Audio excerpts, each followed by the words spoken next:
So El Paso and Las Cruces, by the way, making strides, apparently ranking as some of the best cities for successful aging. We have Pilar Arias joining us now with this story. Pilar, you're talking about this new study. It's good news for El Paso. That is right, Bob. The Milken Institute put out a 66-page report that says older adults are staying in the workforce longer and anticipating more golden years, as they like to call them. That means the places they choose to live should be communities that enable them to age independently and productively. El Paso is in the large metro ranking and comes in at 61 out of 100, with Albuquerque not far behind. Las Cruces is in the small metro ranking. This was a complete shocker to me. 140 out of 252 cities, with Odessa, Texas scoring significantly higher. Today I talked with some local leaders to see what these rankings mean for the borderland.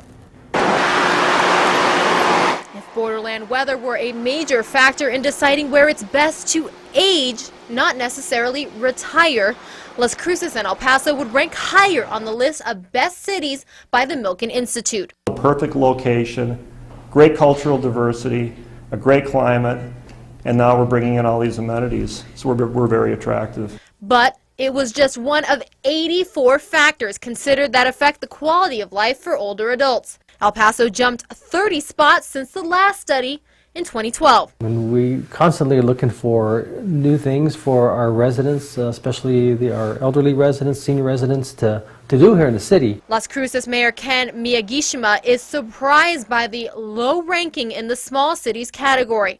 He says New Mexico normally ranks in the top 5 states that retirees want to move to. Las Cruces has also jumped from 173 2 years ago to 140 now.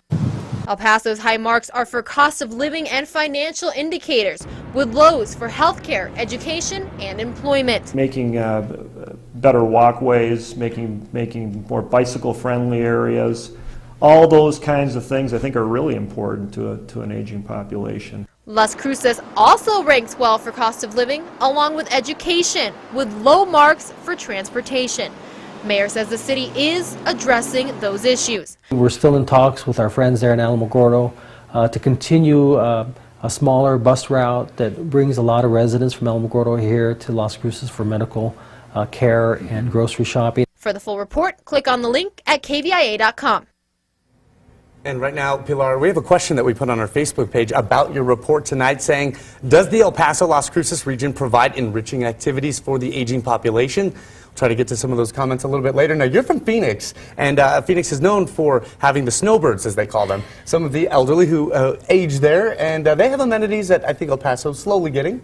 That's because the weather is so great out in Phoenix that there's so many outdoor activities to do, hiking, biking, and that sort of thing, and lots of active senior communities. So. And, you know, we are, I think, hopefully, slowly but surely going in that right direction. I agree. All right, Pilar, thanks so much for that report.